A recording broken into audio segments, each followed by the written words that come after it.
धर्म और संस्कृति से जुड़े रहने के लिए सब्सक्राइब कीजिए एस्ट्रो ज्ञान और लेटेस्ट अपडेट के लिए बेल आइकन पर क्लिक करें। जय महाकाल। भगवान शिव और माता शिवानी की कृपा से आपके जीवन की समस्त बाधाओं का नाश हो, इसी कामना के साथ मैं आनंदाचार्य सभी साथियों का स्वागत करता हूं। दर्शकों, आज मैं इष्ट की बात करने वाला हूं। आज मैं इष्ट देव और इष्ट देवी की बात करने वाला हूं। मैं आप सभी को बताने वाला हूं कि इष्ट देव कौन है, इष्ट देवी कौन है, ग्रहों से इनका क्या संबंध होता है, ज्योतिष में इष्ट देव और इष्ट देवी का क्या संबंध होता है, इष्ट देव और इष्ट देवी का मानव जीवन में क्या महत्व होता है। क्योंकि ये ऐसा प्रश्न है ना जो बहुत सारे लोग जानते नहीं हैं। आज मैं इसी पे चर्चा करूंगा। दर्शकों, आप में से कई लोग इसके बारे में जानते होंगे, ऐसा नहीं है कि सब लोग नहीं जानते हैं। कई लोग ऐसे हैं जो जानते होंगे, कई ऐसे भी लोग हैं जिन्हें इष्ट देव या इष्ट देवी के बारे में पता नहीं होता है। परंतु आज मैं विस्तार से आप सभी को बताने वाला हूं, मैं आप सभी को विस्तार से समझाने वाला हूं कि इष्ट देव और इष्ट देवी किसी व्यक्ति के जीवन में क्या महत्व रखते हैं। परंतु दर्शकों, मैं आनंदाचार्य उससे पहले यह बताना चाहता हूं कि सनातन धर्म या कहें कि हिंदू धर्म में लगभग 33 कोटि देवी देवताओं के बारे में बताया गया है। हम उन्हें श्रद्धा और भक्ति के साथ पूजते हैं, परंतु किसी भी व्यक्ति के इष्ट देव या इष्ट देवी वे होंगे जिससे वह बिना किसी कारण के आकर्षित होते हैं। क्योंकि किसी भी व्यक्ति के इष्ट देव या इष्ट देवी का निर्धारण उसके जन्म के पूर्व किए गए अनुष्ठान के आधार पर किया जाता है।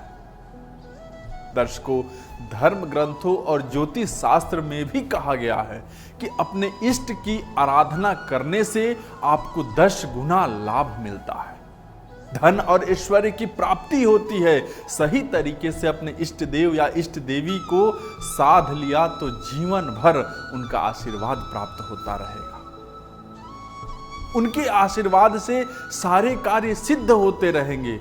परंतु कई बार ऐसा भी होता है जब देवी देवताओं की उपासना करने के बाद भी व्यक्ति का मन भटकता ही रहता है। दर्शकों, इष्ट देव या इष्ट देवी का निर्धारण लोग कुंडली के आधार पर भी करते हैं।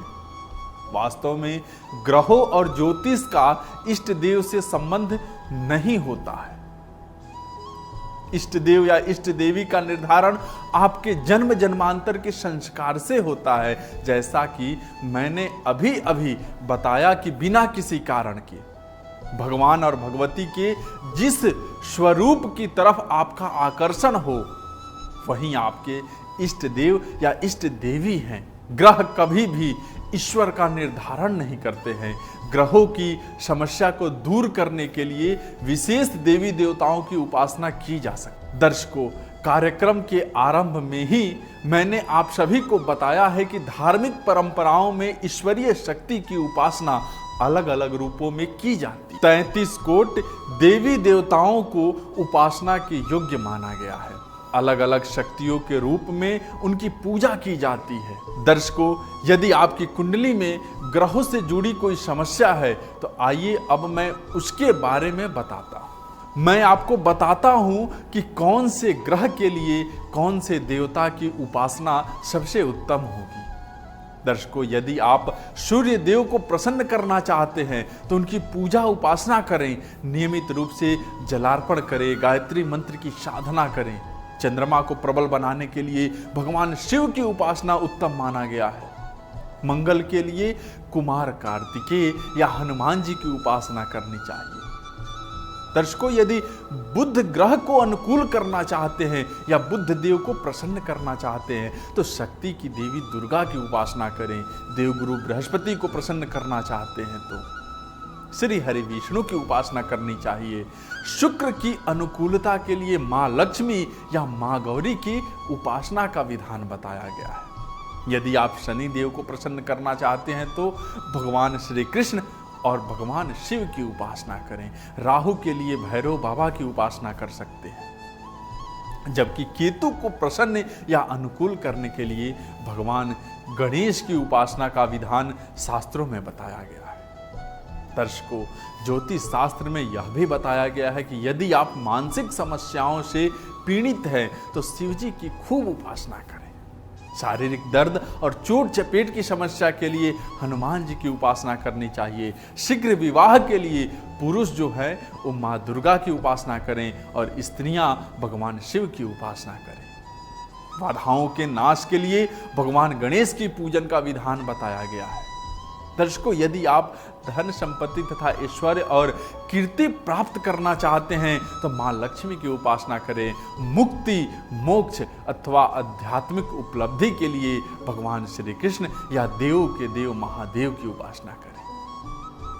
इस प्रकार से व्यक्ति के इष्ट देव या इष्ट देवता निश्चित होते हैं। यदि समय रहते उन्हें पहचान लिया जाए तो ग्रहों के हर दुष्प्रभाव से बचा जा सकता है।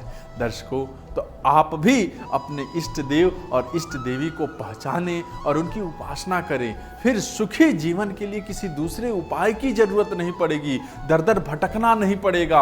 आपके इष्ट देव की कृपा होगी तो जीवन स्वयं ही सुधर जाएगा। जीवन की दशा और दिशा दोनों बदल जाएंगी।